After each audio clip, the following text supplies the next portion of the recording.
یہ 14 روپے کی روٹی اور 128 روپے کا کھانا دستیاب ہے سر؟ مطلب کہیں آپ نے کہیں دیکھا ہے؟ دیکھیں میں تو حیران ہوں کہ یہ لطیفے کیوں بول رہے ہیں.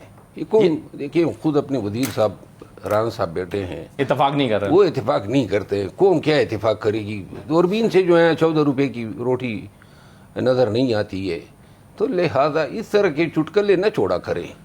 وہ یہ بتانا چاہتے ہیں کہ ہم 14 روپے پہ روٹی لائے ہیں. روٹی تو چھوڑو, یہ پیٹرول پھر جو ہے موزور گھوڑے کی طرح جو ہے لگام توڑ رہا ہے.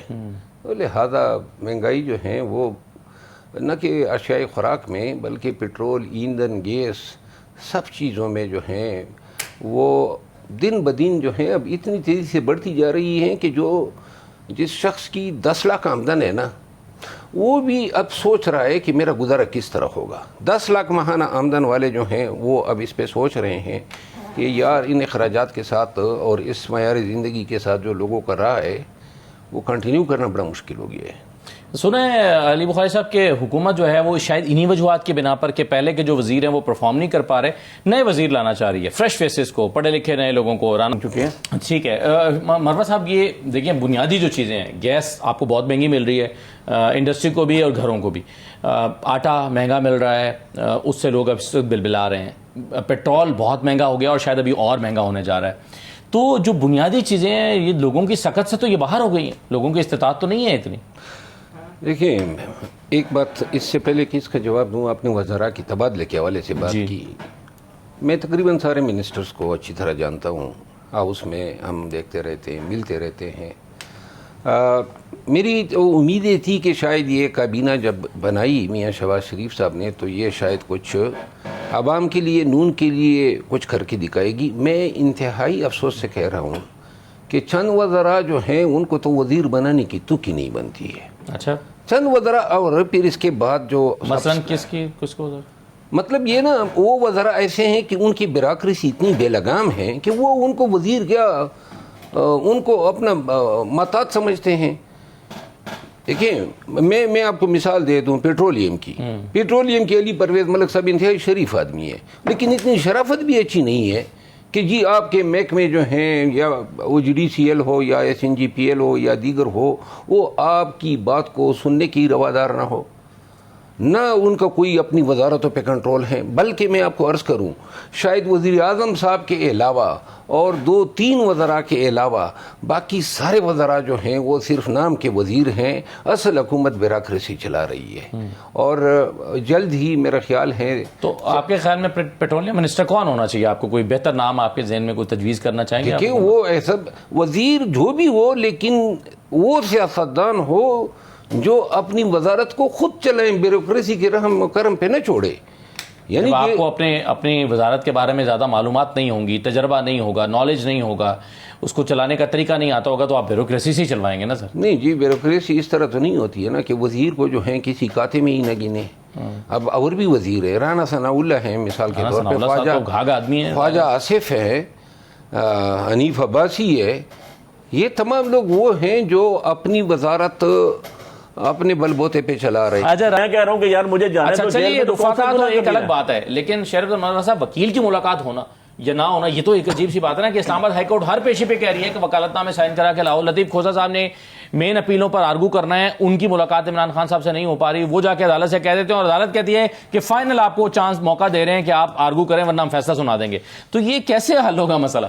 دیکھیں عدلیہ کو اس مقام تک پہنچانے میں سیاستدانوں اور بالخصوص 26ویں آئینی ترمیم کا کردار ہے. 26ویں آئینی ترمیم سے قبل عدلیہ یہ تو نہیں تھی کہ سپرڈنٹ جیل جو ہیں وہ اتنا بادشاہ بنا ہوتا تھا. ہم نے آزاد عدلیہ کو کھویا ہے, قطع نظر اس کے کہ کون سفر کر رہا ہے اور کون حکومت میں ہے. یہ عدلیہ کی آزادی جو ہے یہ پوری قوم کو باری پڑ رہی ہے. اب وکالت نامے کا ذکر ہے آرٹیکل 9 آف دا کانسٹیٹیوشن میں.